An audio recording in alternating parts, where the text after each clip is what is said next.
அப்பா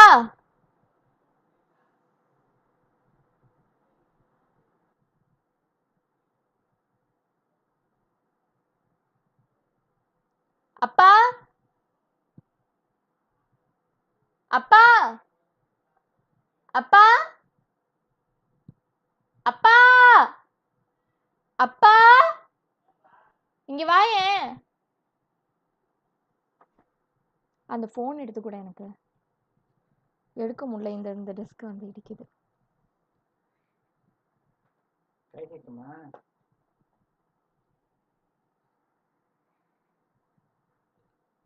Hello.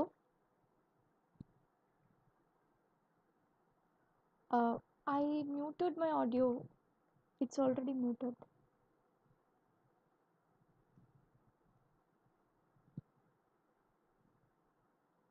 Okay, I will start now. Abhay, can you hear me? Okay.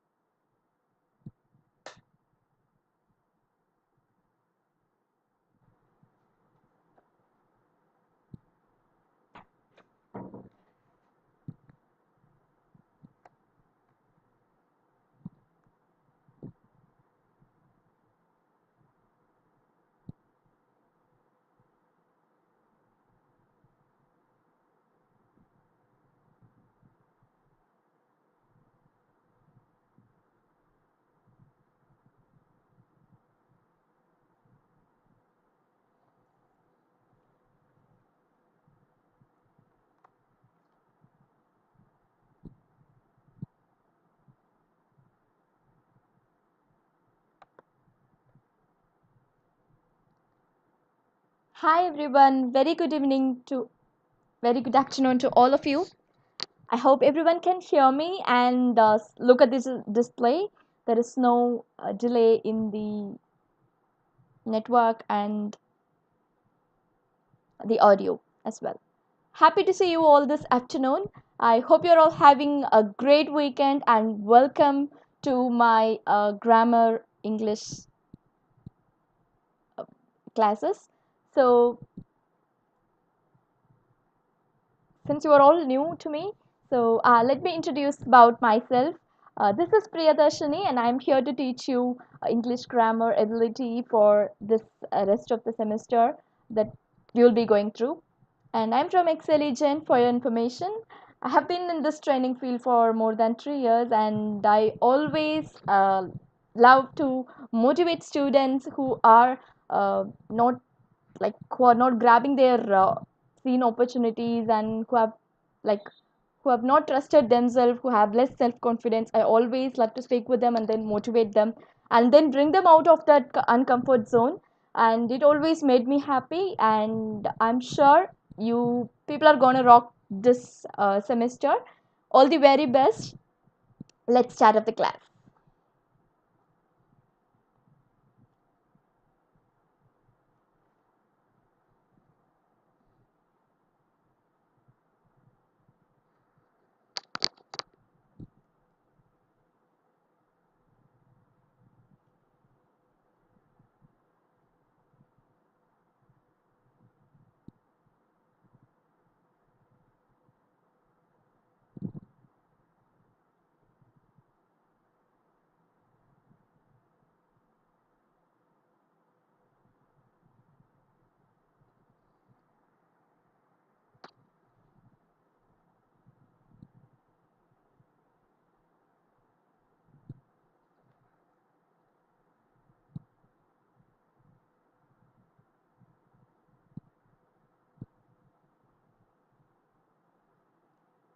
Yes.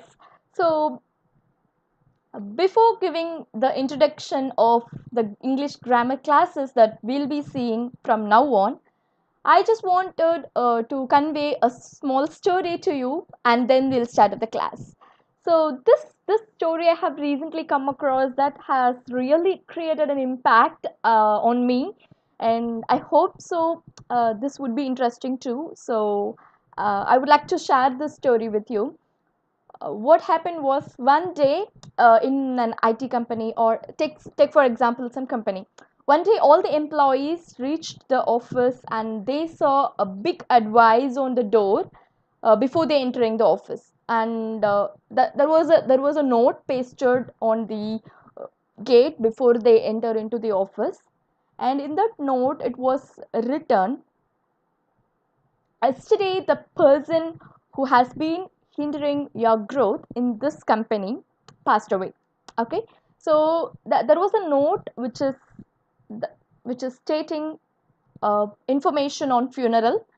So yesterday the person who has been hindering your growth, which is who has been stopping your growth till yesterday in this company, has passed away. This was the note pasted on the door of the company, and all were shocked. Actually, they were surprised to stop there and read this note.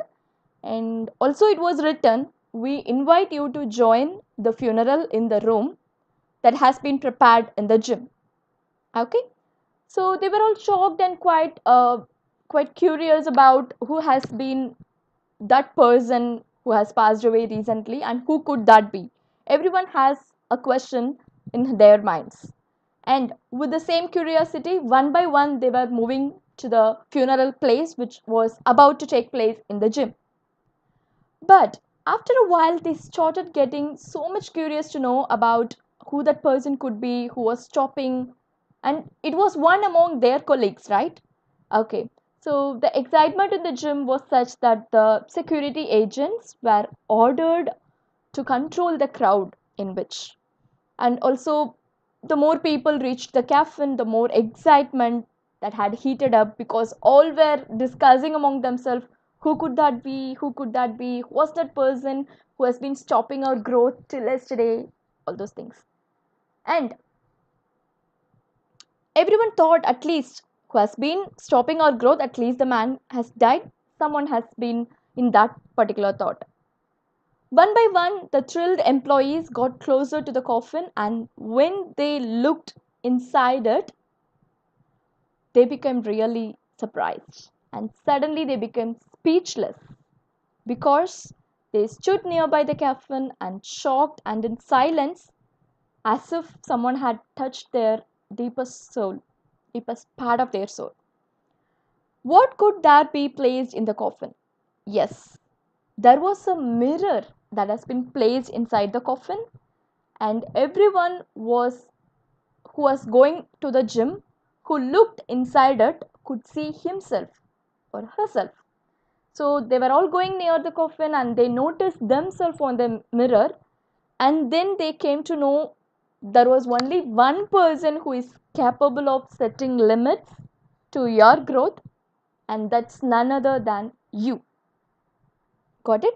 So you could have a deepest meaning from this story, like it has been a real story or not. You could find a profound meaning from this story, is it right?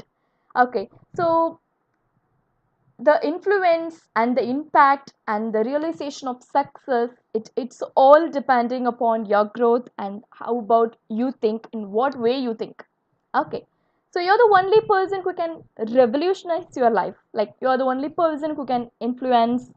Either it may be your happiness or your success or your sadness, only you are responsible. So if you wanted to be sad, cry all your sad out, speak to someone who is close to you, and then let it outside. And then if you want to be happy, just share it with them and be happy. Yeah. So don't be like hanging on the past, like about your faults and failures and all. From now on, you're going to be a new person, and we are going to try hard to achieve what we dream, and that will happen for sure. Okay, I'm sure that you will all become successful one day. And yes, so we shall move on to the classes now. Moving on, today we'll be seeing the basic foundation of grammar, or in any level of communication that you must have the knowledge of sentences. Okay, so while saying this topic, I remember to ask few questions to you. I'm sure that you're ready to answer. Okay, Okay, so you can take a note or a bit of paper and a pen with you, and please note down the questions.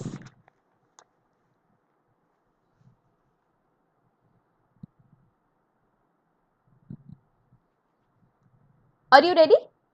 Yes. I hope all of you are ready. So I have three questions. My first question will be, what is your favorite meal? Please write down the answer. What is your favorite meal or favorite food? Okay. I hope you have written the answer. And question number two, what were your hobbies this lockdown? What were your hobbies during this lockdown period? Yeah, I'm sure you're writing those answers in the note or a paper that you have. And my last question will be, if you could change something about your college that you're reading, what could that be? If you could change something about your college, what could that be? Okay, so I had three questions for you. I'm sure you're writing the answers.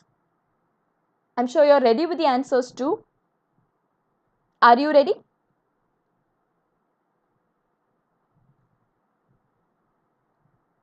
Yes, I had three questions, which is favorite food, one, and number two, the hobbies during this lockdown, and number three, if you could change something about the college, what could that be?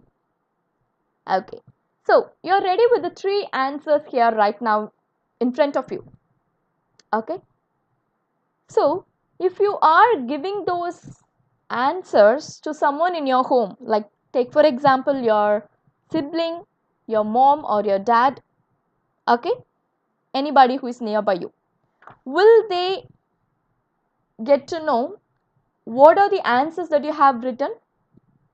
Yes, they can see the answers, they can read the answers, but will they get what is the first question, what is the second question?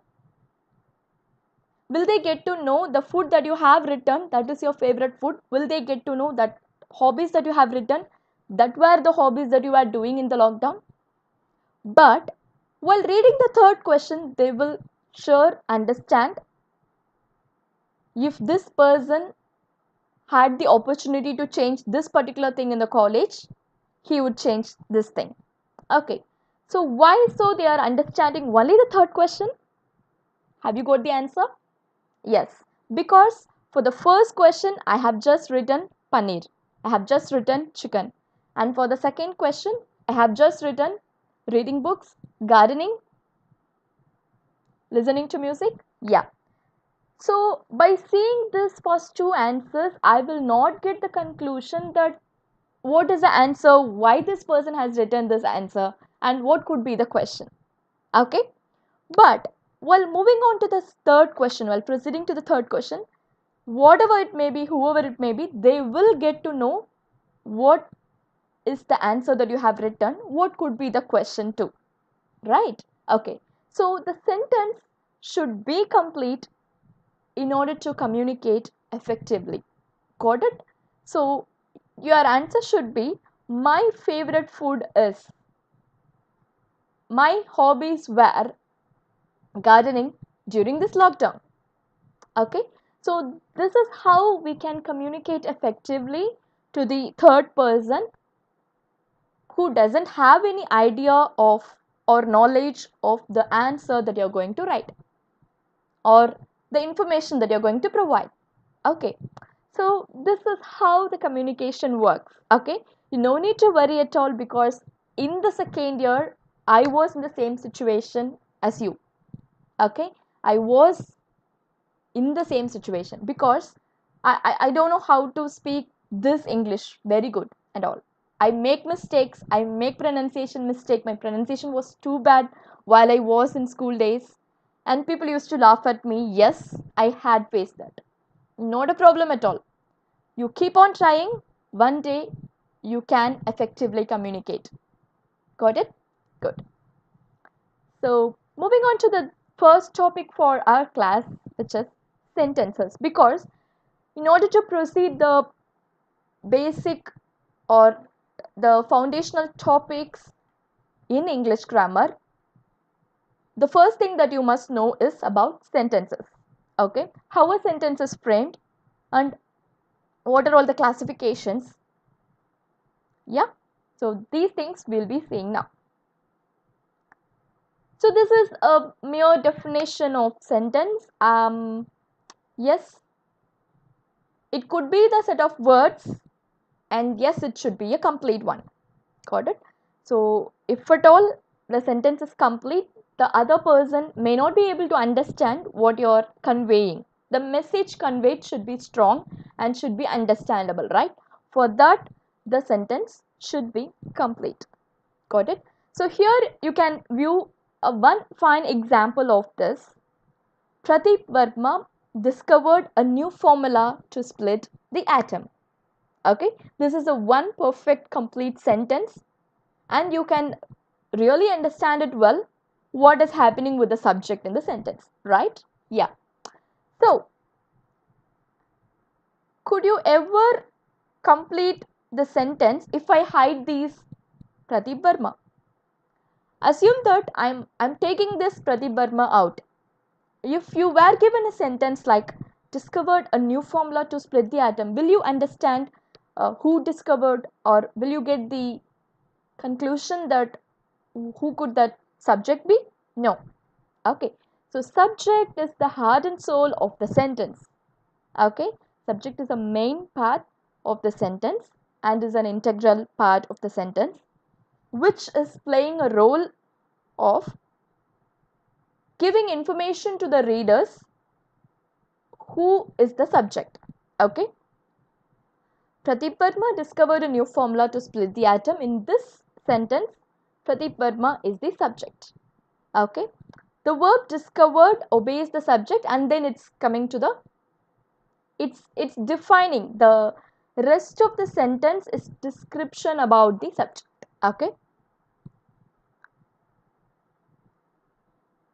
So here you could understand and what is the actual structure of the sentence. Okay, when you take a sentence, a complete sentence, you will be able to find it very easily, which is you just have to split it up. Okay, subject and rest of the sentence. Okay, that's very easy, right?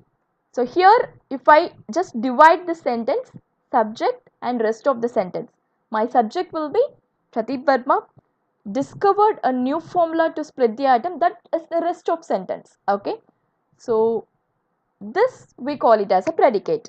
Okay, predicate is not a new word to you. It's only the rest part of the sentence apart from the subject. When you cut off the subject, when you split the subject separately, the rest words we call it as predicate, right? So this predicate, how can we understand what is predicate and what are put together to form as a predicate? It's nothing but the verb and the object. Okay, so in order to be precise, I'll tell you why we are splitting this. Okay, Pradeep Verma is the subject and discovered will be the verb and rest will be the object. Why? Because subject and verb itself is complete for you. Pradeep Verma discovered. Yes. Discovered what? It's an object. Okay. Discovered a new formula to split the atom. So regarding this subject, verb and what are all the categories present in the sentence, we'll be looking into in the upcoming classes. But before that, we'll just understand what is the basic structure and what are the classifications, and also how to pronounce and communicate it effectively. Got it? Okay. So the first exercise will be only selecting the subject and predicate separately from the sentences. And how will you do this? Because you just have to identify the subject of the sentence separately, and the rest of the sentence will be a predicate, as I told you. which contains verb and also the object. Also, you could easily get the answer for the subject, because subject is the one which tells you who is doing the action, the doer of the sentence, right? So here the Pradeep Verma is doing the action, which is discovering. Okay, so that will be the subject for me. So similarly, have a look at these sentences and please answer me what could be the subject and what could be the predicate from these sentences. Will you be able to answer it? Yes. Let's see.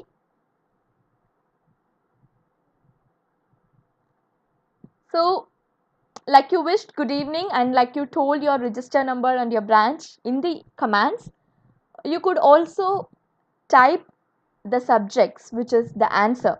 Okay, no need to type the predicates, you just type the subject which you find out in each sentences. So I will take it as an answer from you. Okay, are you ready? Okay, let's see the question number 1. Let me see who is answering. The sun was shining brightly. This is the complete sentence given to me. So now I'm going to pick the subject from this sentence. I'll help you out.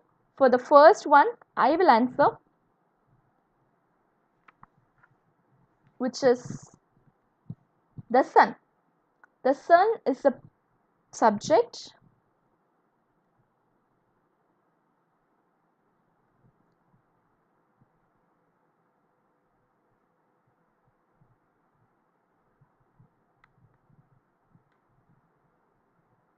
Yes, was shining brightly will be the predicate, right? So this is the only two classification that we are going to see in the following sentences. Okay. Aniruddha and Manjunath, thank you for your answers.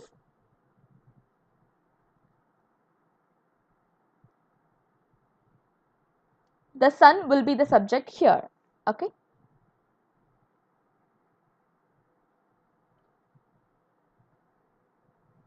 Good Manoj. Good Nihal. Thank you for answering. The first answer is correct. And could you please tell me the second one answer?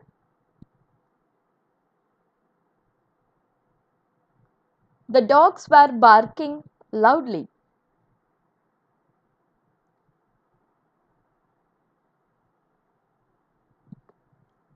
The dogs will be your subject.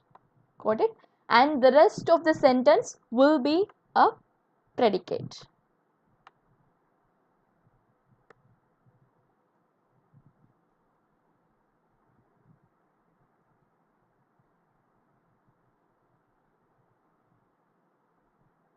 Rahul, Soundarya, Tejashwini, Albin, Manjunath. Yeah, you're all correct. Good. And thanks for your answers. Let's move on to the third question. The pretty girl was wearing a blue frock. So, what is the subject here?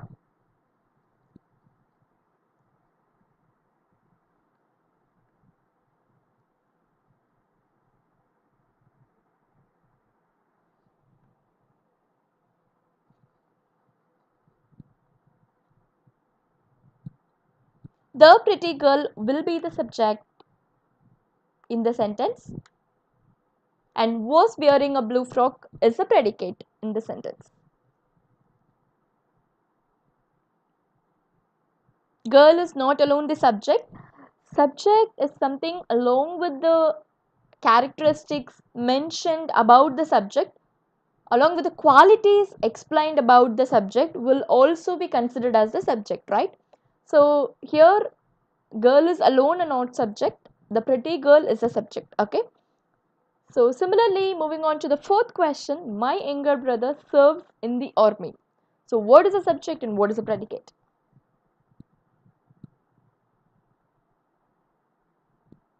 My younger brother will be subject in the sentence, and serves in the army will be the predicate. Yeah. Good Chaitanya, good Aishwarya, Aniruddha, Sandy, Albin, Bhargav, you have been so amazing today. You're also interactive and I'm happy with it. Yeah. So let's one step ahead. For the sentence 5, let me see who is answering it correctly. What is the subject and what is the predicate in sentence number 5?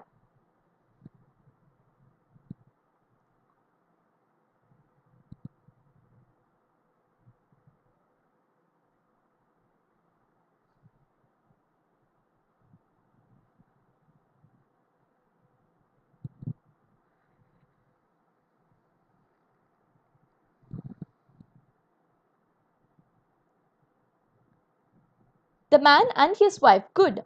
Jyoti Madhusudan, thank you for answering. Here it's a compound subject. We used to tell this as a compound subject because uh, the sentence contained more than one subject. Okay, so maybe we might be failing to notice and his wife in a hurry, but looking into this sentence carefully, we may get the answer that were working in their garden. Who were working in their garden? The man and his wife. So the subject always answers the question who. Okay, good. And question number 6. In the same manner, yes, similar to the question number 5, my mother and my aunt will be a subject and or trained classical dancers is the predicate. Good, Manjunath. Good, Chandrasekhara. Good, good. Yeah. So, moving on to the next one. You don't have to wait for me.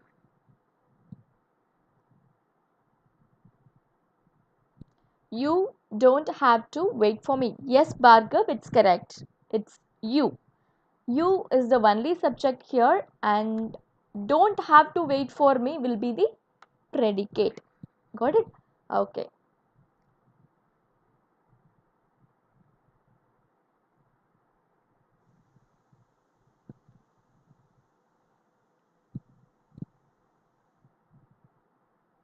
Yes, Nehal. Yes, Priya.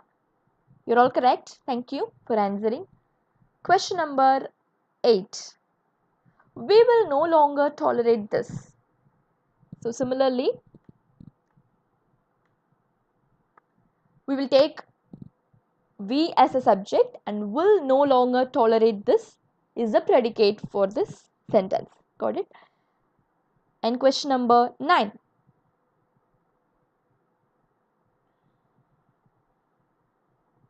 Good, Pooja Gowda. Good, Rahul.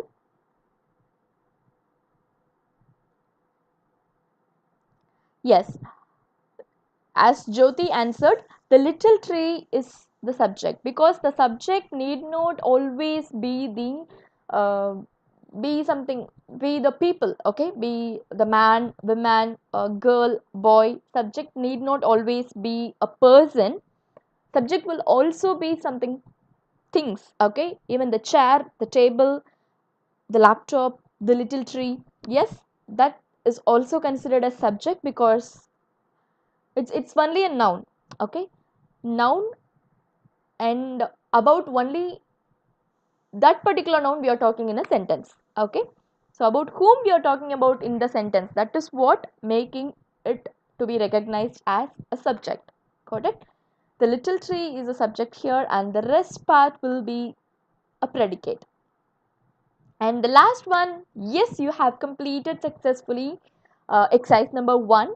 So the last one is yes, a rich merchant is a subject here and the rest will be a predicate. Okay, so I hope you understood what is the role of the subject and what are all the things that are called as predicate. Predicate is always describing about a subject. Okay, what is a subject doing? That is what a predicate, to be precise. Okay, remember Subject is a doer and predicate is describing about what is the subject doing. Yeah, make it simple. And yes, we have completed exercise 1.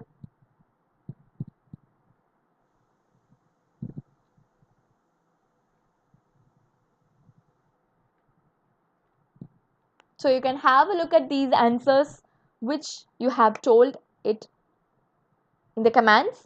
And all of you have been so interactive and so amazing today. Keep it up, and I'm so happy with it.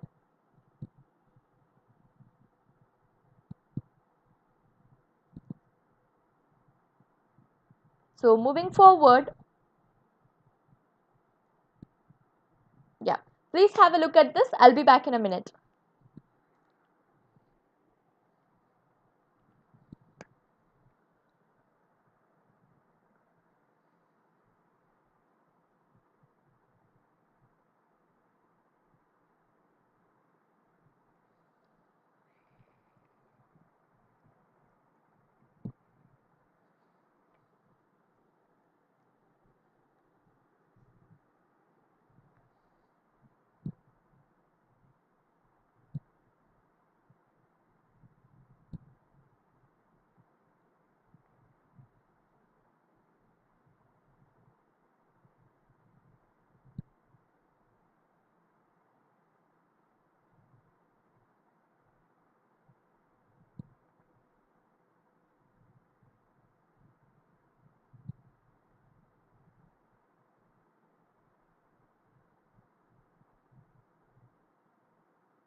Yes, guys.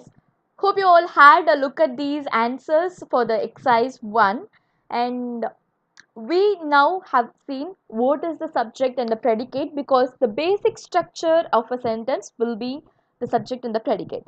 Moving forward, what are all the other categories and what are all the rules that are associated with a formal structure of a sentence, we'll be having a look at it. Okay, so here I'm going to introduce there in a sentence. Okay, so you might have heard the sentence beginning with there. Okay, but when there introduced in the sentence, that is not a subject. Okay, in order to confuse you, these may be the confusions that you can get while identifying what is the actual subject. Okay, so for example, I'll give you a task. Okay, there is no place like home. There is no place like home. Okay, so this is a sentence I'm giving to you. So please identify what is the subject here. Could you please tell me what is the subject in the line? There is no place like home.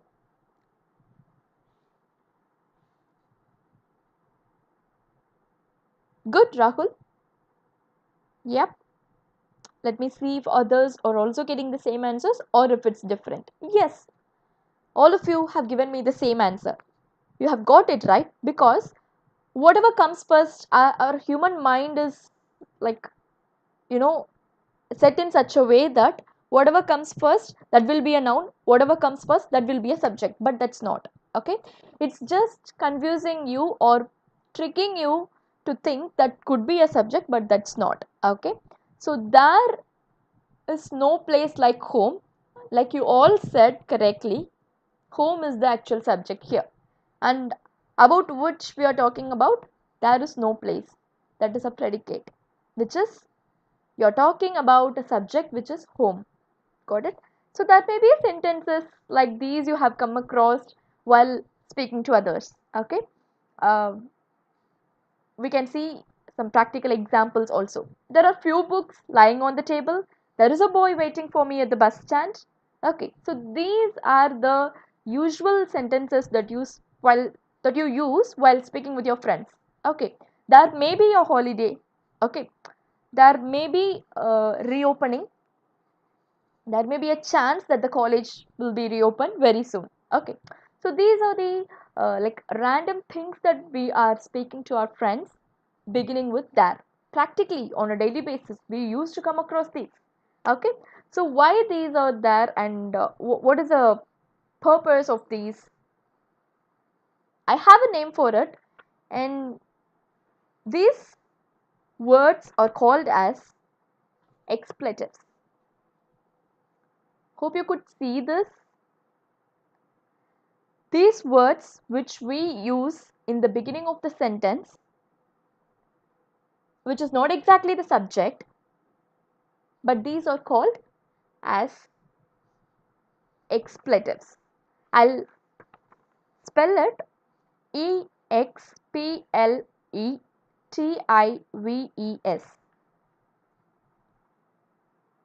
Explettives. Expletives are the words which has no meaning to the sentence. It's just it is just functioning in the sentence but has no meaning added to the sentence. Do you see there are few books lying on the table? It's just explaining few books are lying on the table. Okay, that's just enough for you to understand few books are lying on the table. There are a few books lying on the table, it's an additional thing, right? So these words we call it as expletives, which has no function but not adding any meaning to the sentence. Okay, so why should we know this? Because we may get a chance where we might confuse these words with the actual subject. Okay, subject need not always be present at the beginning of the sentence, it can also be there in the middle or at the end. So only to give these information we are introducing about these words. Okay, so the man sat there silently. For example, this sentence I can directly convert it as there was a man sitting silently. Okay, so the meaning is same. The meaning has never been changed. But the only thing is at the beginning you are adding there. Okay, so probably in the following exercises you'll be able to solve this based on this example. Are you ready to solve again? Yes. So this is the exercise number 2.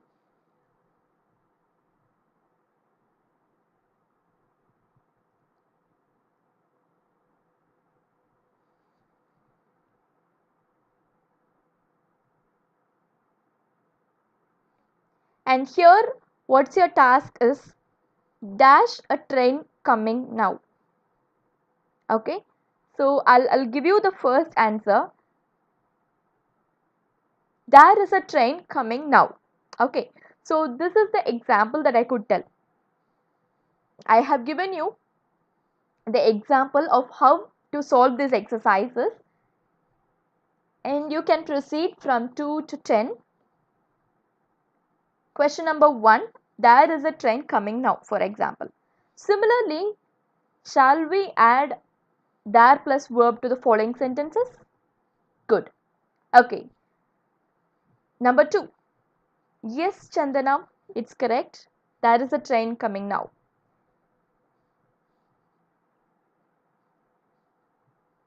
I think the same answer for the second one, right? Yes, because there is an old friend of yours at the concert last night. Is that correct? Good. Aniruddha and Madhusudan, you're right. There was an old friend of yours at the concert last night because it's a past tense. Yeah. Okay, regarding the tenses and so getting deeply into the structure of and rules of the tenses, we'll be seeing in the upcoming classes. So let's not take it a very like so much of rules into the mind in the very first day of class. Keep it simple and keep it slow. We will go on the basics, from the basics. Okay, so yes, as you all said, there was an old friend of yours at the concert last night, and people who are struggling to find it could be was or yes, I'll help you after this exercises. Calm down. Yeah. And question number 3, There are two dogs in the garden. That's correct, Chandana and Vinayaka Prasad. Good, good. There are two dogs in the garden because it's a plural subject, right? Two dogs is a plural subject, and that's why we add there are two dogs in the garden. Good, Manu. Good, Priya. And question number 4.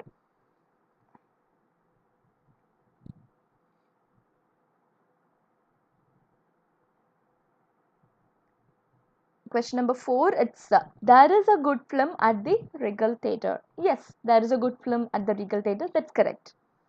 Because you have a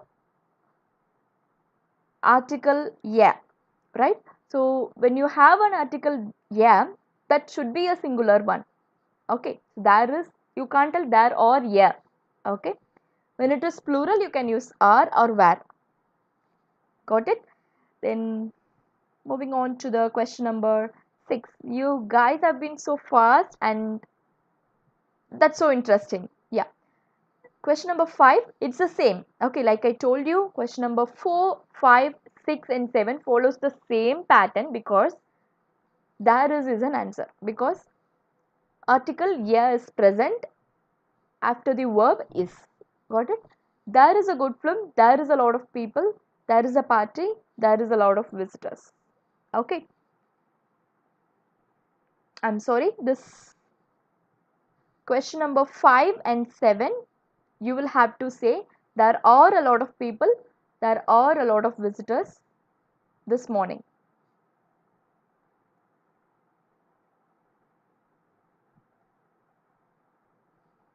Okay. Yes, so I'm confused with the question number and the answers that you are telling. So let's do it this way. Okay. So we have completed 4 questions as of now. Let's move on to the 5th question. Dash a lot of people in the park yesterday. There there were a lot of people in the park yesterday. Or there was. Which is correct? Give me the question number 5 and then you can answer.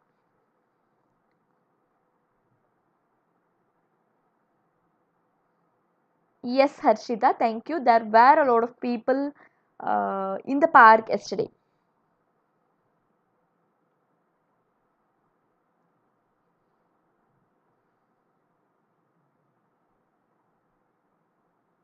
It's there was a lot of people in the park yesterday. Got it? And moving on to the question number 6, dash a party in our house tomorrow because that has not happened at all. Okay, that incident has not happened at all. And what will you use in this case? There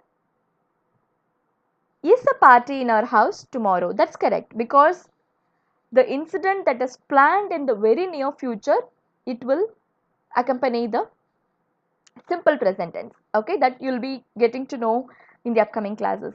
And to be precise, for now, for your information, the incidents that we are planning in the very near future, we need not tell that as will be. There will be a party. Though that looks good, that also takes a present tense, a simple present tense, which is there is a party in our house tomorrow. Got it? And question number 7. There are a lot of visitors this morning. Or there were. Because that has been completed. The action has been completed. Yes, you are right, Harshita. There were a lot of visitors this morning. Got it?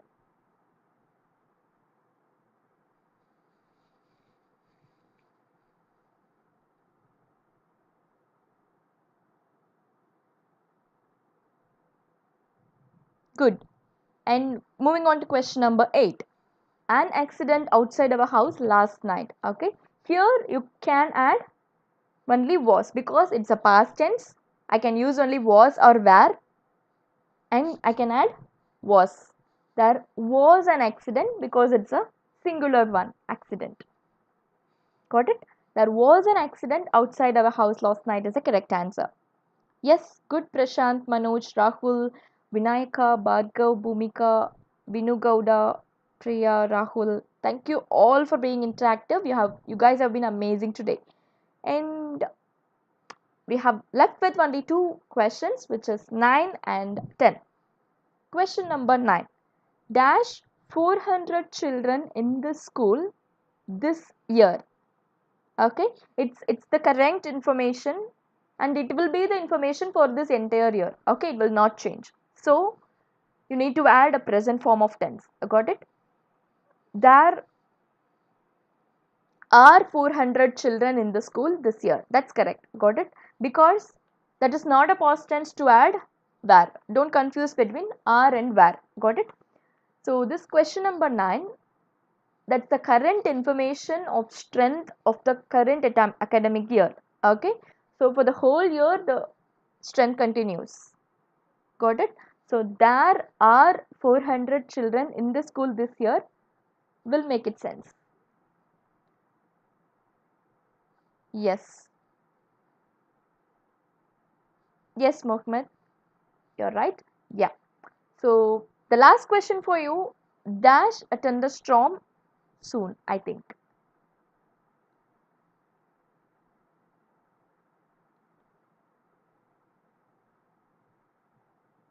There will be a thunderstorm soon, I think. There is a thunderstorm soon, I think.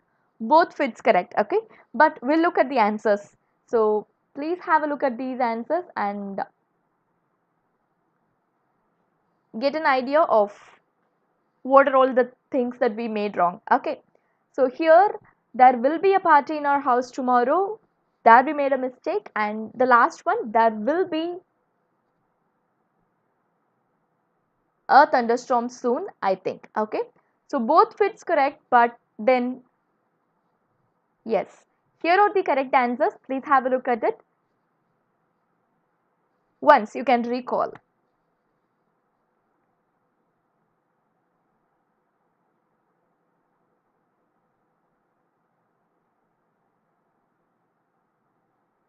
Got it?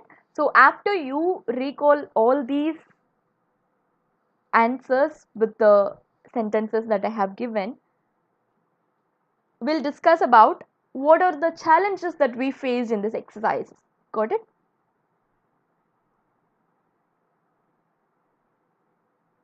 Good, Sahana, Asra, Chaitanya, Manchunath, Aishwarya, and hope you got the idea of how to answer. But though uh, maybe all our answers are not correct in this exercises, it's okay. Proceeding and moving forward, we will be able to answer it correctly, because I told you, right, at the end of this exercise we'll be sharing one important thing, which is be form verbs. Got it? So what are the be form verbs according to you? Could anyone please answer, according to you, or from your information, from your knowledge, what are be form verbs?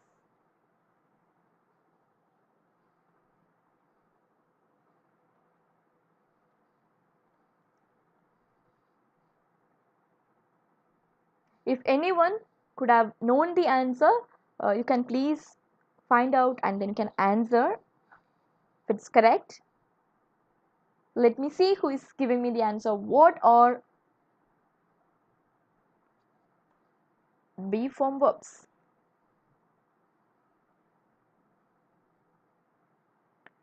It's okay if you have not come across this before, and let me see.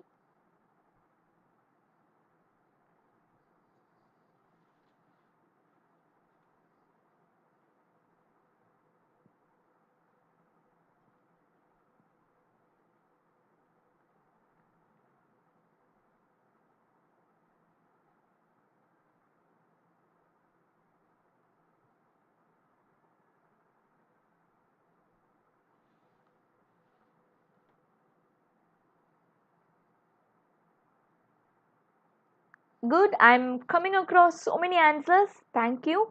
Had been, have been, where, was, is, are, given by Bhargav, and yeah, I'm coming across so many answers. Be or where was, given by Harshita. Was, where. Mm-hmm. Okay, so many of you now are thinking about, yes, Chandana has told is, are, were, and was, will be, would be. Okay, so many of us have so many different answers. We were thinking, what are these be form verbs? Okay, so to be precise, be form verbs are the supporting verbs which helps you connect the noun with the verbs. Okay, so if suppose I'm talking to you in the class, I'm training you people. Okay, Priyadarshini is training the students. Okay, students are trained by Priyadarshini. Got it? Hope this finds useful for you, because Priyadarshini is training the students. My action is just training the students, and I am the subject here. And what's connecting me from the subject to the action? That's the be form verb. Got it? Because these are just supporting verbs which is just connecting.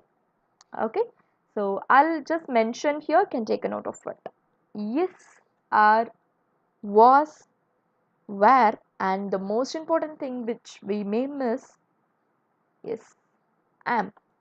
Got it? So depending upon the subject and depending upon the singular or plurality of the verb, these five verbs can be connected or can act as a bridge between the subject and the verb.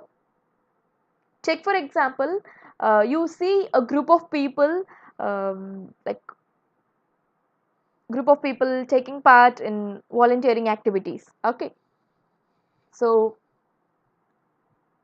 like how you call them or how you describe their action? They are volunteering. They are volunteering for food and for rescuing. Okay, they are volunteering for rescuing. So you can't tell that as they is volunteering or they am volunteering. Got it? So there is always this agreement between the subject and the verb, which is be form verbs are helping you or to fit in exactly in the place where they should fit.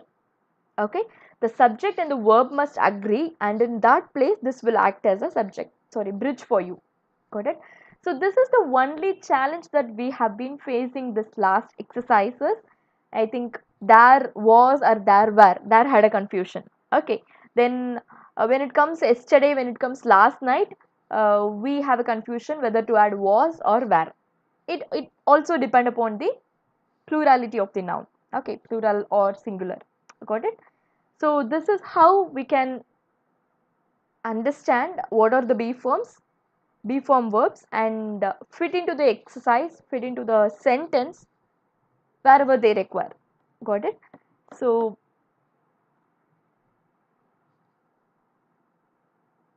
I hope you got the information about be form verbs.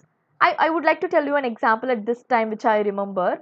Like I was learning Kannada at that time. I was not so good at Kannada. Like we used to like while I was training in Bangalore, and I used to travel like for booking cabs or for booking Uber or Ola. I learned this word which is Elidia. So I can ask the cab driver like Elidia sir. Okay.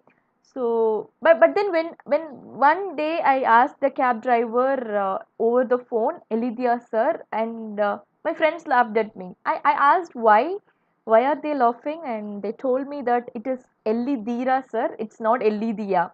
Okay, you can't simply ask Elidia to the one who is elder than you, and that's not a respect to, right? So within friends, yes, we can ask Elidia and all that. And yes, when we communicate with the elder person, I'm not sure about this grammar thing at that time. So then I understood, yes, native speakers understand well, speak well, and while trying to connect with them in the language they know, these are the things we should understand. Yes. So there I made a mistake where the subject is not agreeing with the verb. Got it? So it's depending upon a singular or a plural, we are changing uh, the agreements, right? Subject, that is what the subject verb agreement, like it should fit in actually. Otherwise it looks fun or people may let you yes at once. So this same thing will happen in when it comes to English also. Got it? So though you may not communicate in such a way, when it comes to grammar, yes, there are certain rules that has to be followed with the be form verbs. Okay, I hope you got the understanding of this be form verbs. Let's move on to the next exercise, which is the anticipatory it. Okay, so you might have heard about this sentences which is starting with it, right? So it is believed that, or it is assumed that the schools may reopen soon, or it is believed that the vaccines will be out soon. Okay, so you are communicating in such a way that you begin a sentence with it. Got it? So this is how we frame a sentence with it, and which is similarly called as expletives, because there and it are called as expletives. No matter what, it's not considered as subject. You could see the example here. To get out of a moving bus is dangerous. It is dangerous to get out of a moving bus. Okay, here the subject will be moving bus, correct? But it is acting as the beginner of the sentence, and that is not a subject, which is also called as expletives. So there may be a sentence given to you which is starting with it. You have to be careful to pick out the main subject. Got it? So we can have one more example, which is crying like a child is not worthy of you. It's not worthy of you crying like a child, or to cry like a child. It is the other way around. You are just converting the sentence. You are not changing the meaning at all. The meaning remains the same. But even though you can still start a sentence with it or that, the meaning will not change. There are other examples given to you. Please have a look at it. There he was once a poor man is true. It is true that he was once a poor man. How the robbers killed him is a mystery.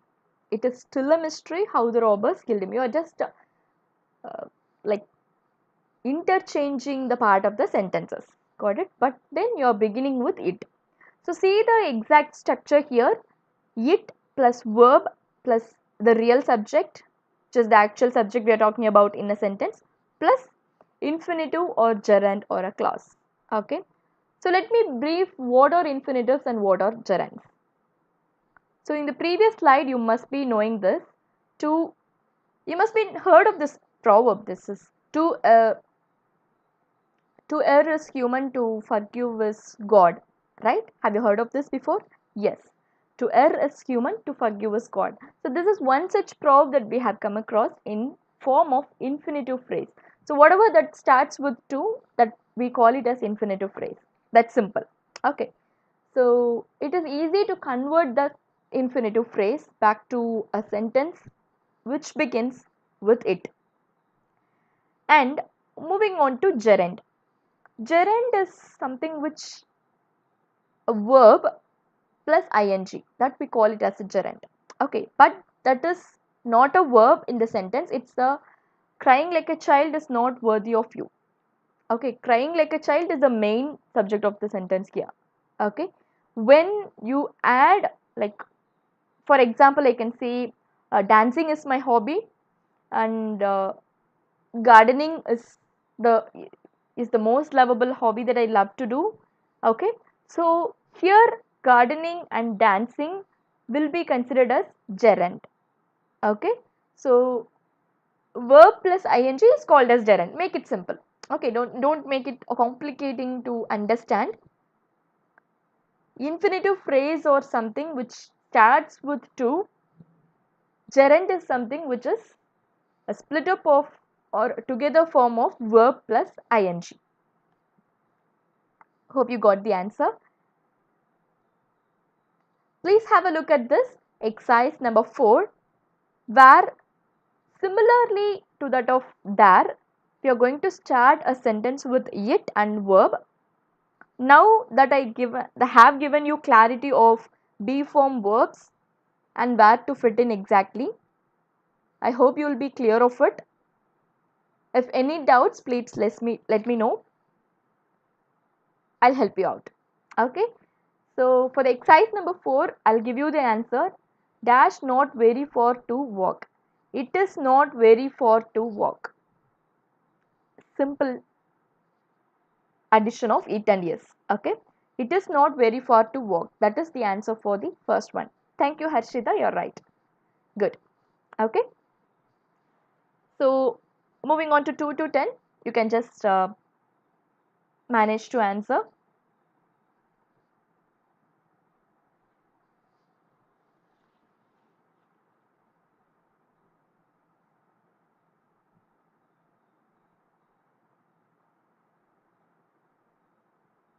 Good, Madhusudan and Harshita. Number 2, the answer is it was stupid that you did not go yesterday. That's correct. Yes, Rahul, you're right. Smita, Manoj.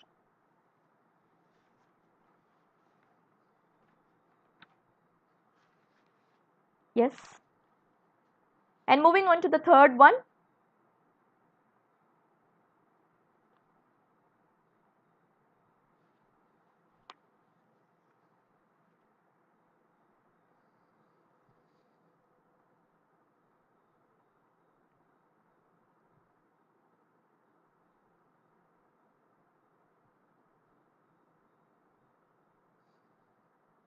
It was wonder that you didn't hurt yourself.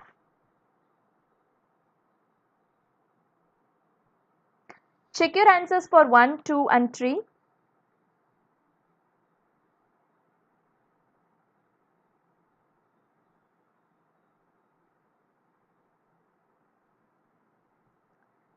Your answers for 1, 2 and 3 is it is not very far away to walk. It was stupid. Yes, that's correct.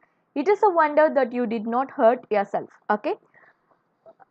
It is a wonder that you didn't hurt yourself. That is the correct answer. Yes, Chaitanya, you're right. Moving on to the question number 4. Dash pity that she's so stupid.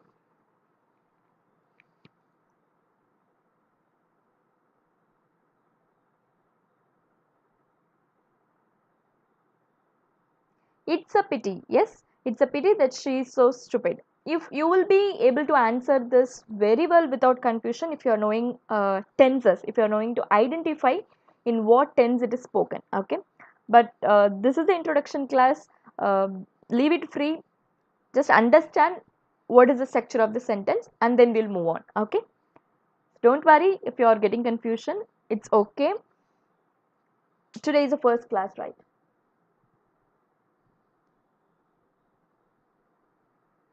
Give me 1 minute.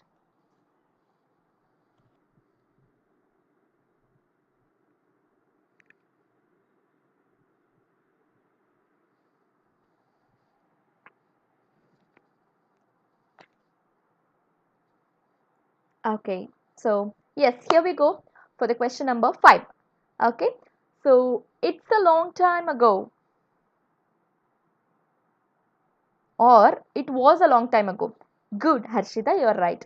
It was a long time ago because that is not happening now. It was a past one. Okay, question number 6.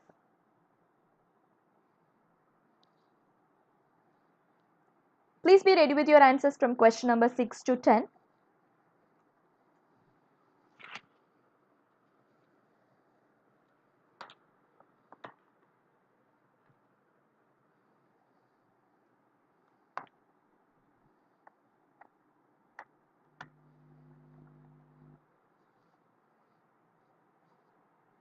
Yes, Prashant.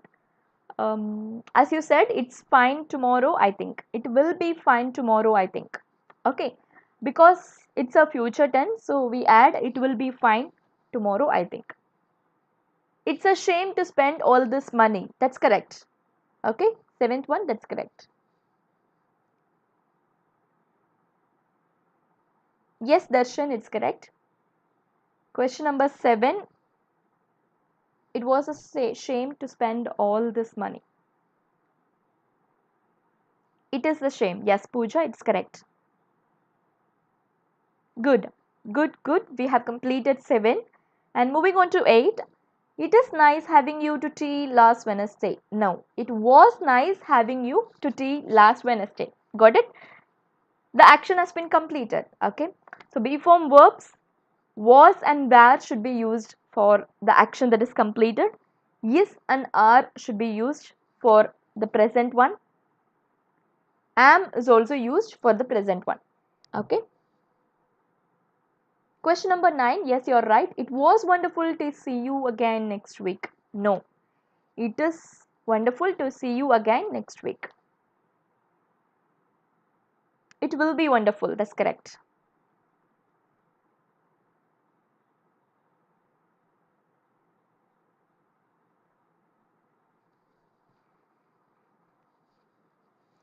Yes, you're all right. It will be wonderful. And question number 10. Do you have any idea of what the answer could be?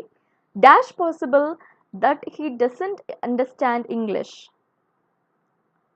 It is possible that he does not understand English because it's a simple present tense. It is possible. Yeah.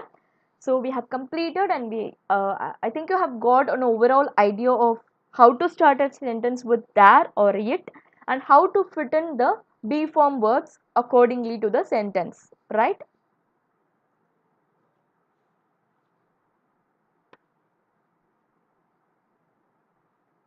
Yes, guys. So I have some other interesting task for you, which is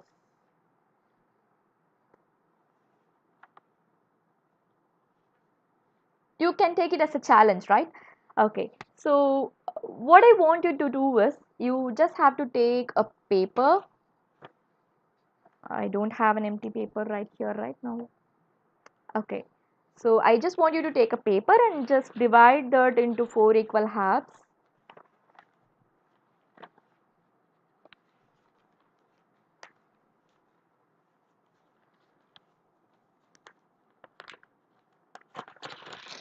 Okay. So I'm here ready with the paper. So I just want you to split it like a quadrant. Okay. So just and then divide the paper into 4 quadrants. You should have first, which is top right, bottom left, and bottom right. Okay. Are you ready with this division? Okay. So this first division, the top left division, I just want you to write 3 sentences about you, about yourself. Okay. For example, let's take Chaitanya. Okay. Chaitanya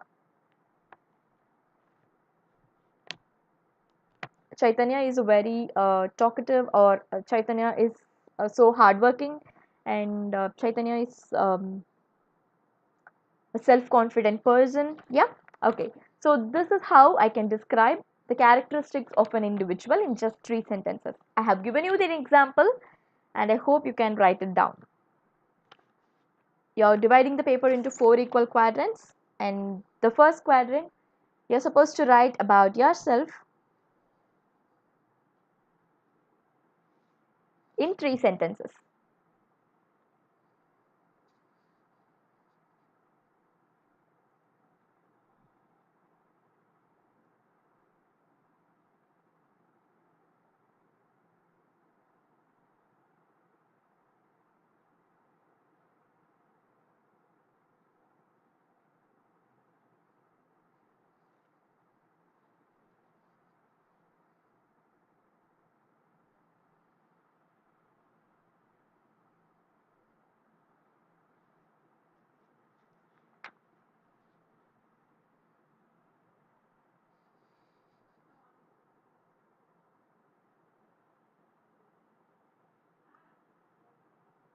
Are you all ready? Yes. Okay, I'm so happy to make you write this. You can identify the characteristics within you, because when suddenly I give you this task, maybe if you asked me to write in while I'm reading second year, I would also be in the same situation, because I know it is hard to describe you to you, right? And it's because just because you're lagging communication with you. Okay, you can speak to others, you can tell about others, you can tell or describe your friend, she's like that, he's like that, and all that. Okay, but you have not taken time for you to describe about you, to identify who are you. Okay, so let's start this challenge from today. Okay, till my end of the class, I just want you to speak to yourself weekly once. Okay, speak to yourself weekly once, and see how improving you are. Okay, it's just a self love challenge. Okay, you can take it up like that, and you can make affirmations to you, like I'm this kind of girl, I can make this, do this, I can be happy with what I have. So many affirmations, right?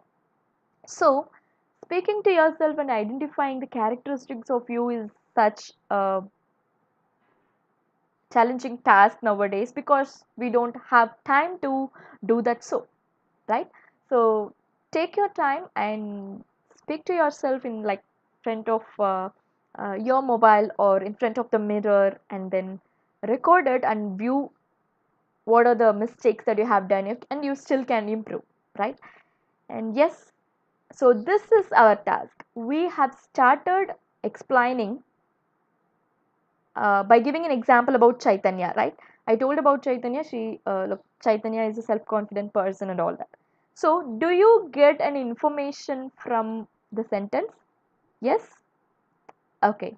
So, have you come to the conclusion that Chaitanya is a self-confident person from that line? Yes, because I can declare. I can declare an information from the very sentence. I'm getting information from the sentence. So this is our first classification, which is declarative sentence. Okay. When you describe about something, you are giving information on that, and you're conveying a message to someone. It's kind of statement. Okay. You can call it as assertive sentence too. Both are same. Declarative and assertive is same. So this is the first classification of sentence. Okay. So this is classified according to the nature and structure of their pattern, as you can see.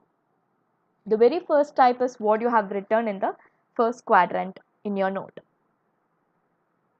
Okay. Not only this, whenever you try to describe about the classes that you have been going on, like frustrations that you have been going on in the online classes for the past days, and your diploma course. Okay, you can describe about your diploma course, or about joining this college.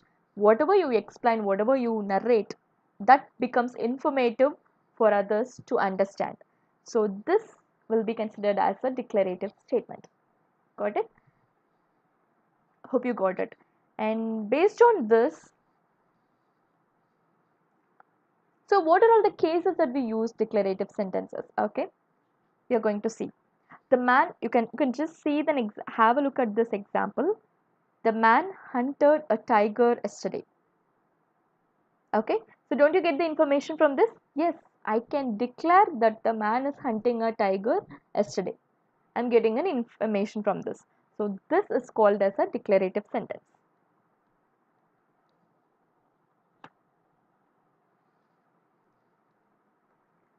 And the practical usage where declarative sentences are playing a role is, you can see the reports, okay, the weekly magazine or the newspapers or the daily news. Okay, this has happened, this particular incident has happened in this particular district, in this particular state, so many things. Yes, news, reports, and articles, like I said, articles or magazines every week that has been released, or it can be an essay. Okay, so these are the practical use of using this declarative sentences. It's like we are coming across this on a daily basis. Yes, news, of course. Yeah.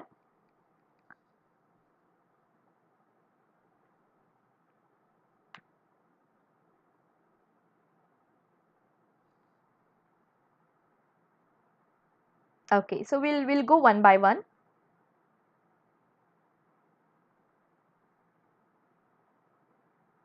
First, what we have seen is declarative, right?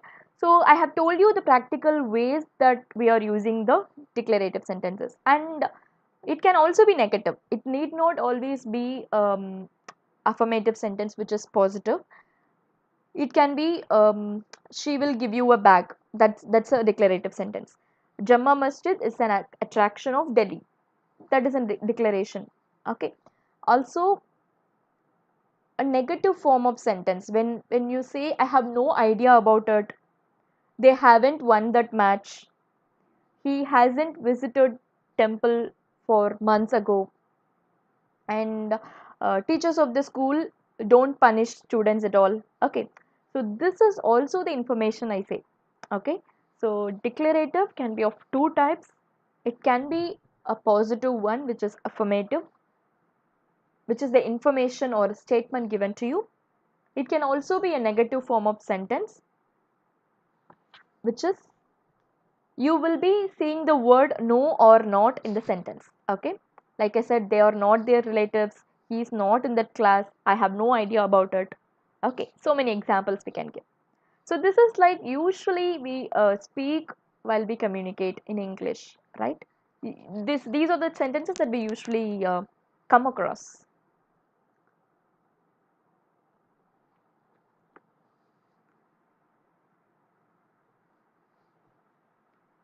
Got it? So now we are going to next type of sentence, which is interrogative. Okay, so I have come across so many people saying that if in the class when the trainer or a professor is taking class, so many students are there, even though if the teacher asks do you have any questions, we'll be keeping silent. Yes, I was one among you. Okay, even today if the meeting happens, if they ask any do you have any questions, yes, I have fear to ask questions because we are in the stage where we might be judged. Okay, people judge us. And during the college days, yes, I was also one among you. I was in the last bench and I had so many questions to before asking questions only. Okay, so if I ask this question, what will people think of me? What if they laugh at me? And if whether I will get the answer or not, so many questions. Yes, so these are all the things that we come across, and only one or two may be asking few questions. Yes, asking question is an art and that's not wrong at all. Whatever strikes your mind you can ask because that's from you and you can clear it out, right? Without doubts you can just clear it off and then you can have an idea and then move on. Okay, when you ask questions you will give an impression that you are a good listener. Got it? So I hope you got this point. When you ask questions you are giving the impression to others that you are a good listener, of course. Yes, so there are so many type of questions that you can see here. Did you see him yesterday? So the interrogative sentences will always have a question mark at the end because these are the questions. Okay, you will always see the question mark at the end. These are easy to identify, but then now we will discuss what are all the different types of questions that we can ask. Got it? Okay, so my first question to you is, you can write it down. My first question to you is, do penguins fly? My first question to you is, do penguins fly? Okay, okay. I'm sure you wrote the answer. My second question will be, where will you get the best neer dosa in Karnataka? Where will you get the best neer dosa in Karnataka?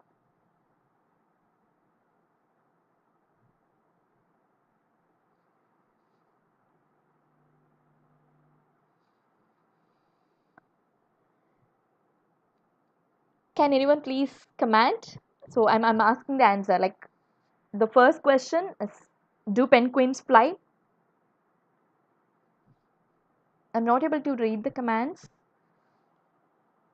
after 3:09 p.m. is. So I'm looking for the answers from your end. Do penguins fly? And my second question is, where will you get the best neer dosa in Karnataka? You can tell any place. Okay. I see most of the people are thinking, maybe.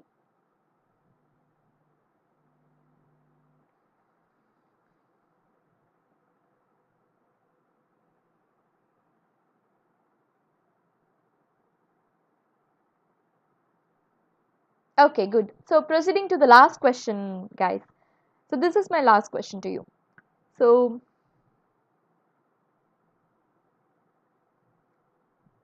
are you a fan of Virat Kohli or MS Dhoni?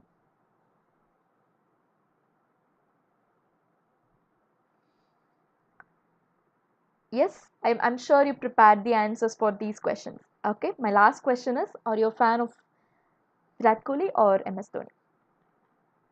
Got it? So, yes, guys, so I have given you three different questions. Did you notice those are all the three different types of questions? Okay, so here I'll confirm, or you can infer from this, they are the three different types of questions that has been asked.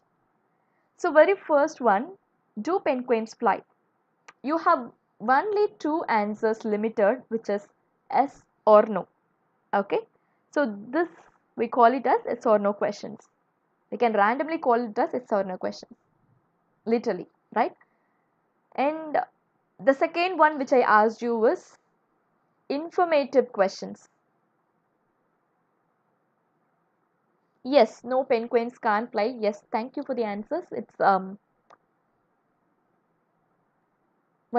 yes or no question, right? Good. Okay, so the second question, thank you for answering. The second question I asked is, where will you get the best neer dosa in Karnataka? Somebody answered Devanagari. I couldn't get the place, but then I'll take it as an answer. You have mentioned some place for me. Okay, so second one is type of informative question. You are asking a question and you will get an answer where you can find a information on that.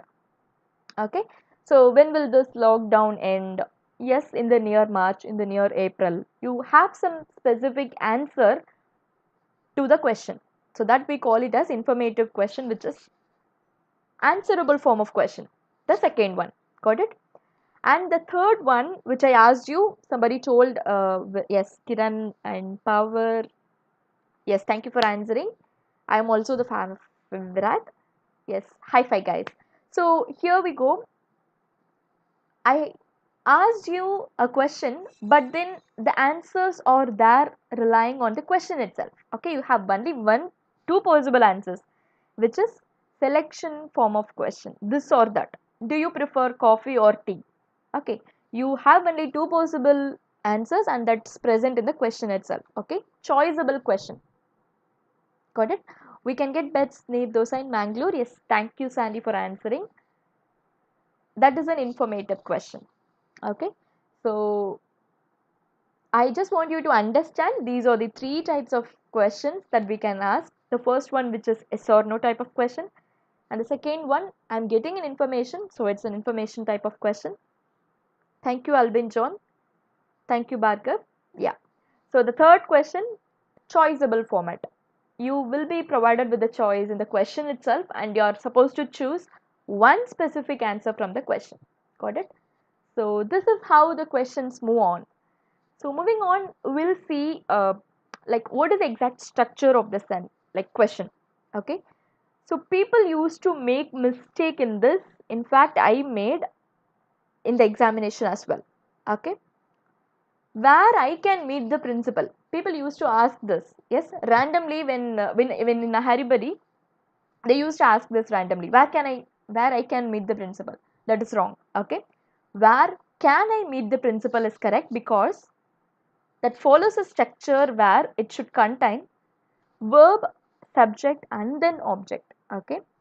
Usually the sentence take a format of subject, verb plus object, but then while asking questions, we are just interchanging the verb and subject. Got it? Suppose you take a very simple question. Who are you? Okay, you is the subject, are is a verb here. So I'm just interchanging verb plus subject. Got it? So this is how the question should move on. You please keep in mind that always verb subject is the structure that should come in an interrogative sentence. Got it?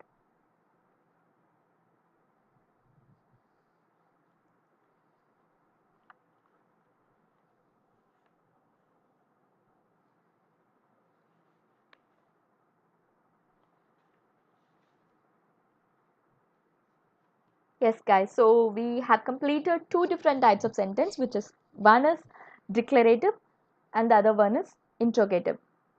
Got it? So moving on to the third type, imperative. Okay? Imperative sentences. These are the commands or the requests given to you by someone. Okay? Do this, do that, please don't do that. Let us talk, let us take a walk to beach. Okay? So these are something which is called as imperative sentences. Okay, I'll help you to identify, or I'll help you to do this. Okay, so we have a paper, right? So in the top left we have written about ourselves in three sentences, which is declarative, and next we have written these three questions: need dosa and MS Dhoni, Virat Kohli fan. Okay, so that's an interrogative. So one part is completed. Now the third part, which is imperative. Okay, take down. Will you please help me if I forget the Gmail password for my Gmail? Okay, can you please give me instructions to do that? I'm expecting in the command. So let me see who is helping me out. I want your help to reset my password, which I have forgotten for my Gmail recently. Okay, can you please give me instructions to reset? Let me see.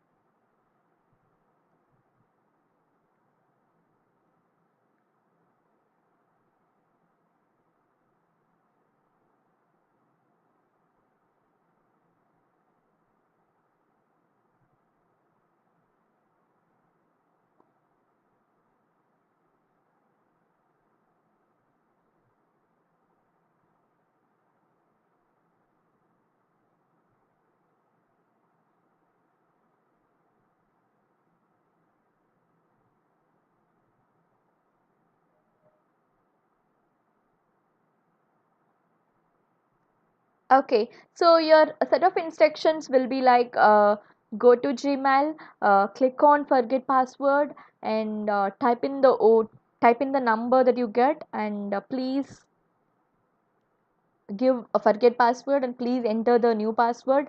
These are all the set of instructions that you will give to me. Yes, thank you, Chandana. Yeah. So this is how the instructions are being imposed on someone, or the commands or the requests that you will be giving. Okay, so this is one such example that I can give you. This is exactly what the imperative sentences tell to you. Okay, so in order to read this mere definition for you, I have just given you an example in order to understand that. Okay, so here is one other example that you can have a look at. Drive the mission yourself. Okay, this is one such imperative sentence. It's an order given by someone to someone. And in this imperative sentence, you will always be unsure of the subject. Okay, because the subject will not be given there. Please take a note. Means it's you who is the subject. Okay, and these are the type of sentences where a subject is not at all given to you. Okay, directly it's not given to you, it's an understandable. Got it? Okay, so this is how, guys, so this is how the type of sentences works. Okay, you have to just understand what is the structure and what are the types that can come under that particular classification. Okay, so then you can easily convert what are all the questions given to you. And this is exclamatory sentence, which we have always been coming across this, like uh, if it's a reality shows or some cricket matches that you watch, what a match, you used to say to your friends, what a match we had, alas we lost the match, hooray they won the match. Okay, so we are talking in sort of excitements, we are expressing our emotions to other person via this exclamation sentences. Okay, this is the only sentence that help us express our emotions. Okay, so that's why we use this exclamation point at the end. Okay, you can also say what a dance and how pretty she's looking and what a beautiful morning this is. Okay, so even a normal statement can be made into an exclamatory sentence. Okay, it's not that always we use those words congratulations, alas, and all that. Okay, normal sentence can still be called as exclamatory if there is an exclamation mark at the end and if the user speaks in such a way, what a beautiful day it is. Okay, so this is how we express our emotions, and we'll see what are the expressions and when to add what and when to add how. Okay, we'll see in the upcoming slides. What a pleasant night it is. It takes the same structure because subject plus verb plus object. Okay, only for interrogative it's interchanged verb plus subject, but then the other types will be the same. Also here you will not be given the subject, it's like understandable from the sentence. Okay, you'll get to know from the examples. You might have seen this in the reality shows, people that like judges saying like what a jaw-dropping performance and what a gorgeous performance, like these kind of sentences. Okay, so that's the way we express our emotions in a form of exclamation sentences. And here you go, you have been given with exercise number 7, where I have list of sentences from all the categories: declarative, interrogative, imperative, and exclamatory. Okay, so you're just supposed to say me what type it is. Okay, can we start again? Yes. So the question number 1, it costs 10 rupees. So by keeping in mind all those rules and the information that I have given to you in the past 4 types, you can manage to answer these questions. I just want you to identify the types. Okay, let's start. The question number 1. It costs 10 rupees. Can I get the answers from you? What type it is?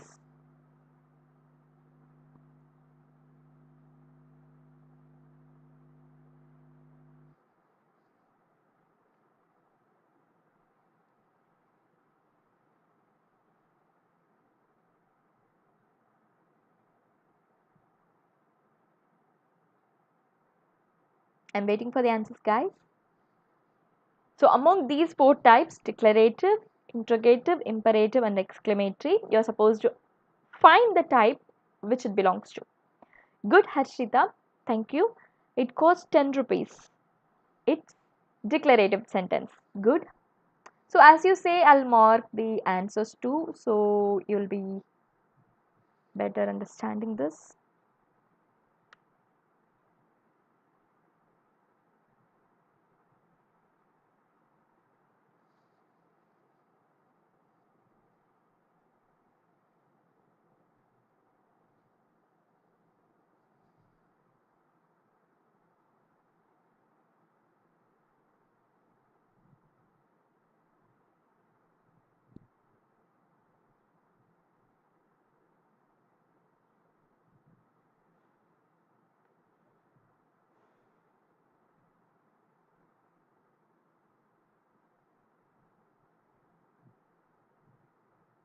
So this is declarative, right?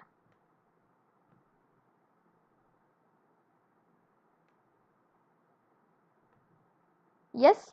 So moving on to the second question. How costly the shirt is? It's exclamatory. Good, Tejashwini. Why are you wasting time?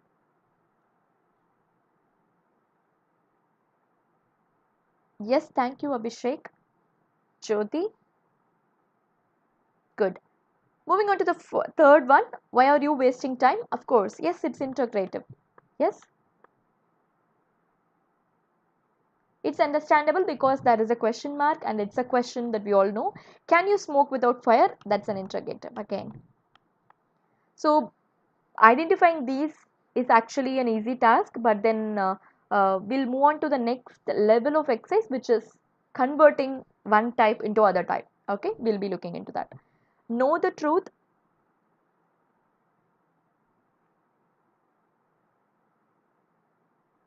Okay, let me see who is going to answer question number 5. Yes, Anirudh, Harshita, Albin, Pooja, you have been correct. Thank you.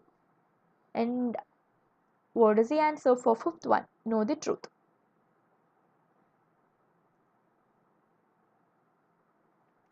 Know the truth is not declarative, it's an imperative. Okay.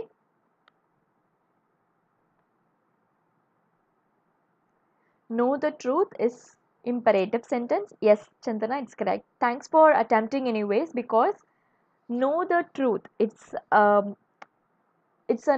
request or it's a form of command given to you. Okay. Please know the truth. Reach higher.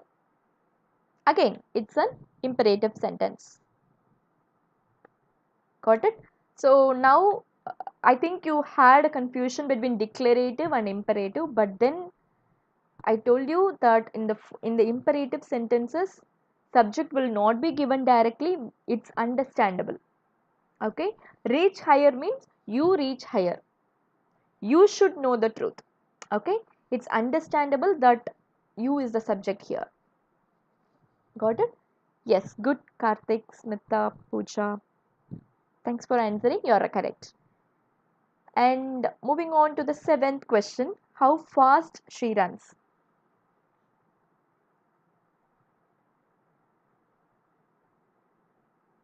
Yes, of course, it's exclamatory. You can just put a letter on the command. No need to type fully because I know it's very big. When can their glory fade? Yes, of course, it's a question, so it's an interrogative. Got it? Okay, question number 9. I need an answer from you. My mother bakes chicken. What type of sentence it is? My mother bakes chicken. Yes, Aniruddha, it's right. It's declarative. Will Sunil practice cricket? Again, an interrogative. How can you watch TV programs? Again, interrogative. Rachel belongs to the Girl Scouts. Good, it's declarative again. Good, Ganesh, Nidhi, Aniruddha, Manoj, Chandana, Pooja. Yeah, you're right. Okay, so good, good.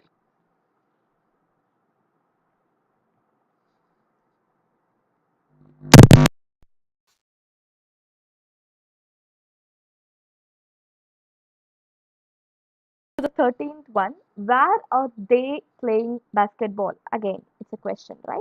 So it's an interrogative. Okay, so 14, 15, and 16, I need an answer from you. Number 14, care your shoe.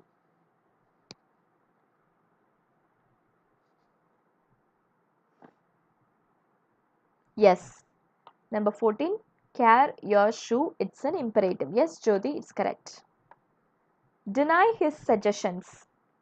So don't get confused between the declarative and the imperative. As I told, the only difference between these Declarative and imperative is subject. Subject is direct and it's given in the declarative sentence. Subject is not given at all in imperative sentence. Got it? So if ever you had a confusion, take this as a clue. Deny his suggestions, again an imperative because it's an order again. Is he foolish? As I told, it's a yes or no form of question. It's again interrogative question. Okay. So yes guys, so I am sure that you were able to do this task very well because this is just warm up task for you to identify what type a sentence belongs to. Yes, got it? Okay. So I'm sure you could do this well, and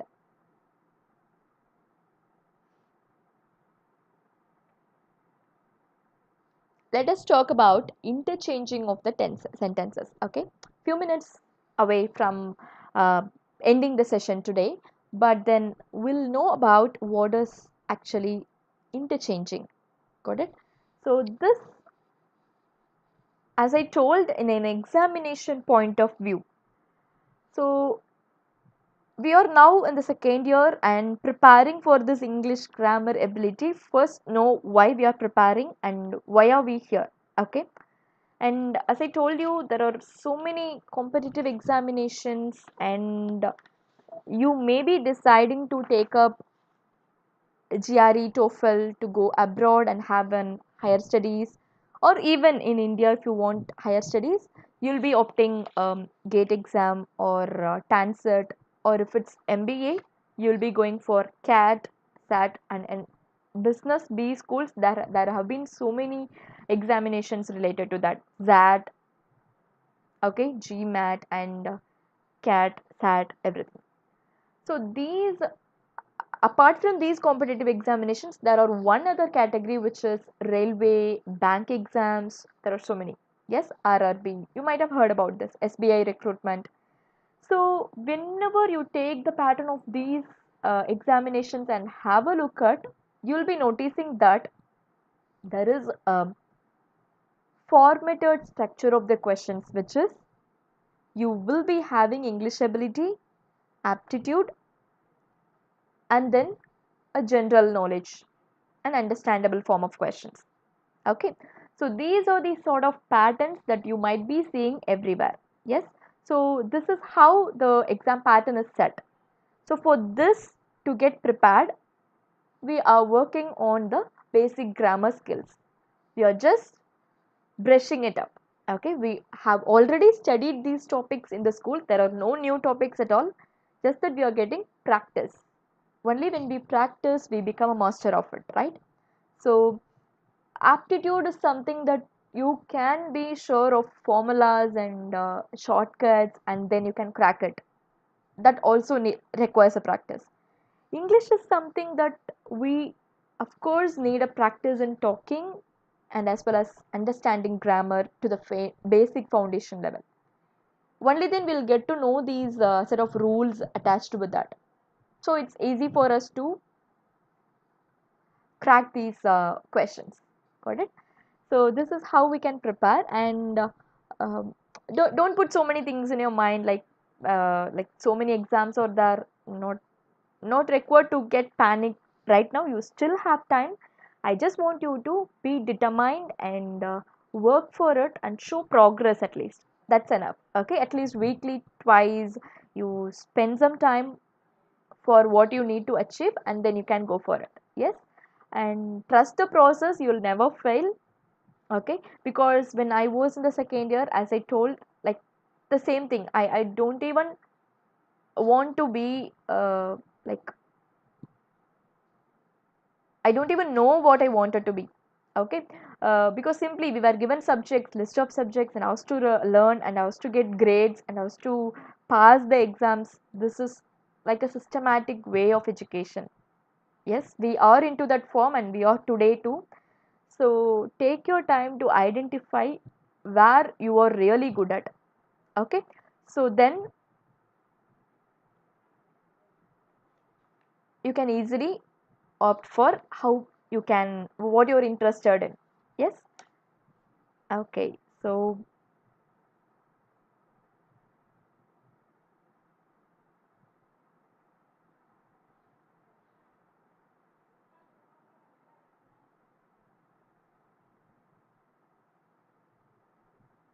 okay, so like I said, we are going to convert an exclamatory into assertive sentence here.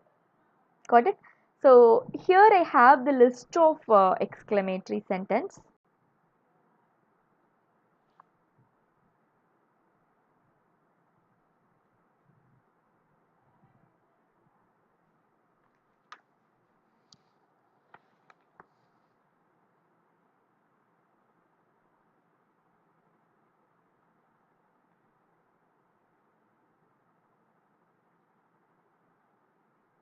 Yes, guys. So here I have just 5 exclamatory sentences, and we'll see how to convert this into assertive because a normal statement. Yes, it's easy, right? What a beautiful day it is. I can easily convert that into it is a beautiful day. It was a beautiful day. That's almost enough. Okay. So now you're going to help me. How can I convert these 5 exclamatory sentences into a normal statement? So can I have an answer for question number one, which is how the dog barks?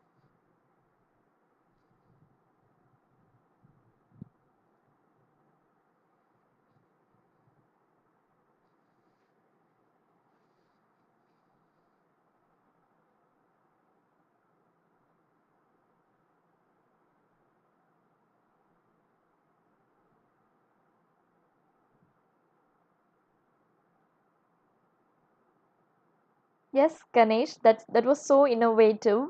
I appreciate your new thinking. That was so innovative. Okay, so how the dog barks is a form of sentence given to me. So I have to convert that into a normal statement, right? So you can just answer that the dog barks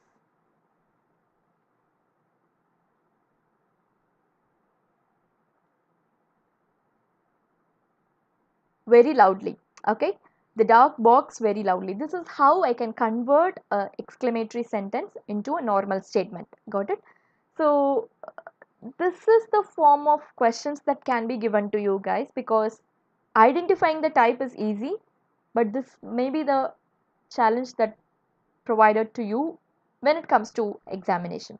Okay, I understand, yes, it's frustrating for you to learn these conversions today at this time, Saturday afternoon, but this is the actual foundation of grammar that we should know before entering into the actual topics. Okay, today, as this is introductory session, I have given you less form of questions, and then yeah, Ganesh, you have impressed me by giving me the most innovative answer, and thank you for being innovative.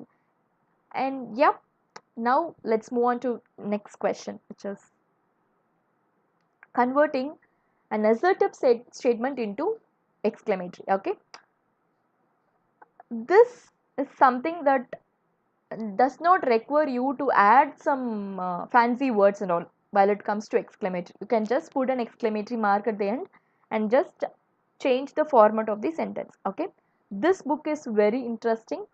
How interesting the book is, that's it. Keep it simple. Okay, so take a look at these questions. His statement was nonsense. I am fortunate to meet you. He speaks very loudly. How can I convert that? How loudly he speaks. That's it. Okay. So this is how we can convert a normal statement to exclamatory sentence. Got it? So have a look at these questions and answers here.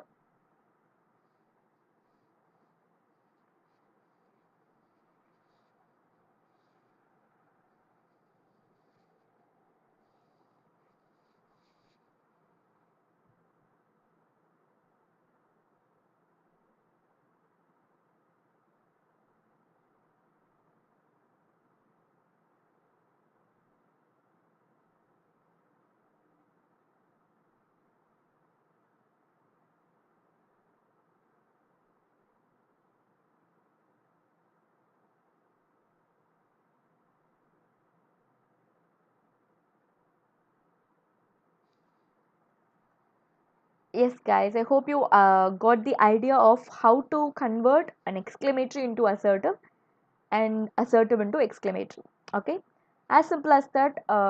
Not required to add new words. The meaning and the frame of the sentence should not be changed. Okay, in such a way we are supposed to do this conversion.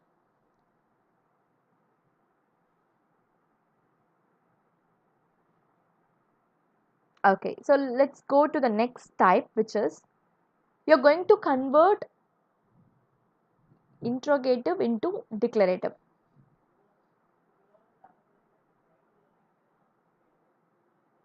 Okay, the following interrogative sentences you're going to convert into declarative. Can I please have answers from you? Are you mad? Is the first question. So how can I convert this into a normal statement?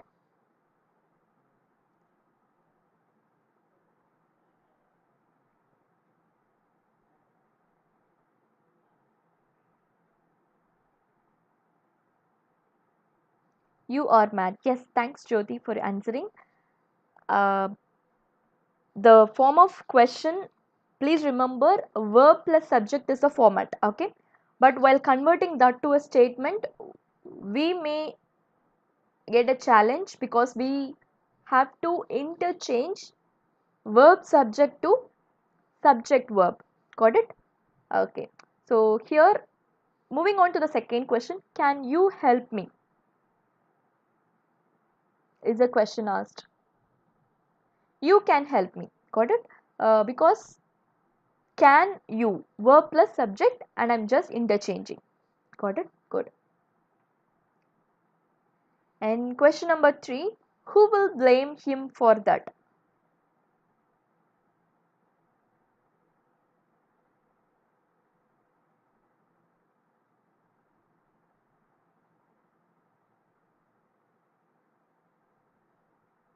Question number 3, yes Sandy, it's correct, you can help me. Good.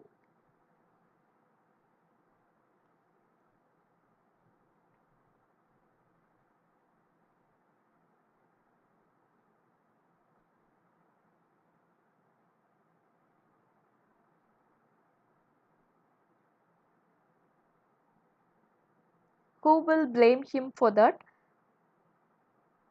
Can I have answers for this? Who will blame him for that?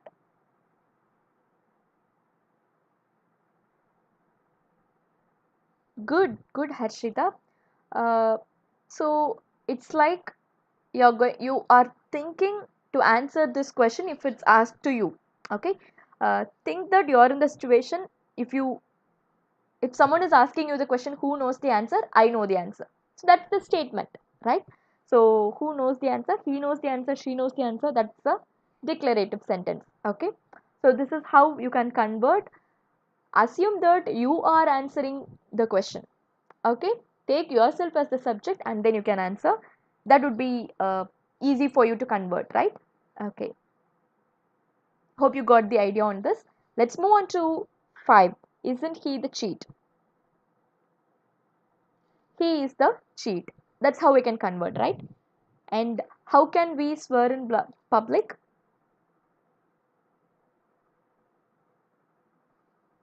We can't swear in public. Okay, that's the statement that I can convert. What if you lost some money? How can I afford to part with her? He is a cheat. Yes, it's correct. Harshita, thank you. How can we swear in public? What if you lost some money? How can I afford to be part with her? Yes, so these are the 6, 7, 8. Please have the look at the answers here. We cannot swear in public. I told you, right? How, like, it doesn't matter even if you lost some money. I can't afford to part with her. Now I'll help you. Why my answers are negative? Okay, how can we swear in public? This is the question. Okay, now you can tell, like, if I ask you to be in this online session and extend your timing till 6 p.m., How can we stay till 6 p.m.? Okay, your answer is going to be I can't be online till 6 p.m. Okay, my class is over at 4 p.m. I can't stay till 6. This is your answer. But the question is, how can we stay till 6 p.m.? Yeah. So this is the mode of question and that comes with a negative statement. Got it? So if ever you had a confusion like how to convert an interrogative to declarative, that too in a negative format, you can just try this task, asking yourself the question. Okay? So what if you lost some money? For this, the answer is it doesn't matter even if you lost some money. Okay? So this is something different from the normal statements. And the last question, the same format. How can I afford to part with her? Okay? This is the same tone as I asked for question number 6. Okay? The answer will be no. The answer will be I can't afford to part with her. And the same tone of question. How can I afford to part with her? So the answer is negative. Okay? Hope you got the idea of when to put affirmative sentence and when to put a negative sentence. Got it? Okay?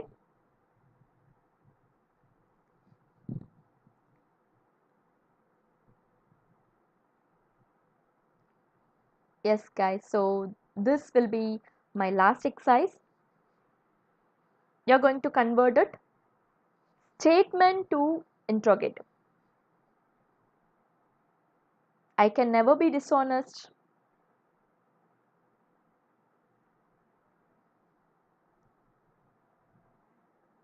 He is good for nothing. The play was a great success. Can you please answer for the first one? How can I convert this into a questionable format?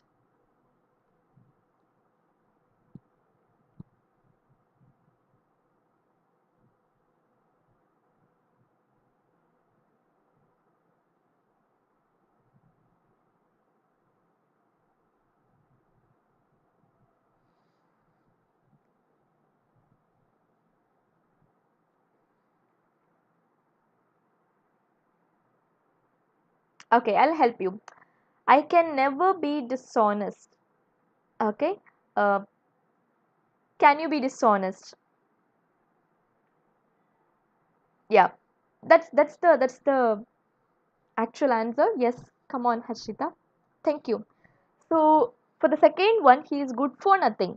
You can ask a question like, is he good for anything? Nobody will ask you a question that is he good for nothing. Okay. So while changing, be careful with the words that used. Is he good for anything?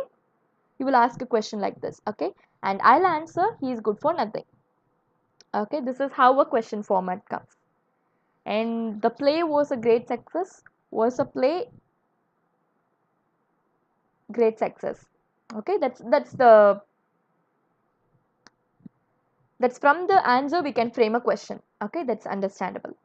And brevity is the soul of wit. You can ask a question like what is the soul of wit or is brevity the soul of wit?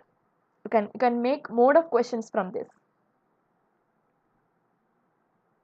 Yes, you can also ask what is he good for, but then he is good for nothing. A common question you can ask like is he good for anything? Okay, so that's the question format that you can convert. Okay,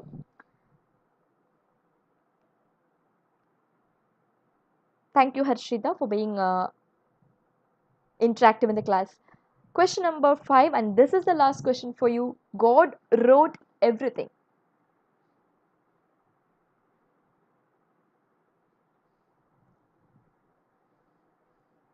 You can ask like, did God write everything?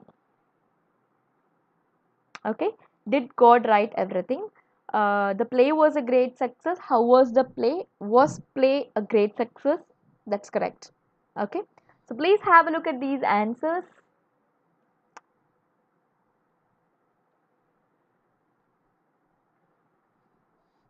You will get an idea of how to include the affirmative and the negative form of verbs within the question itself.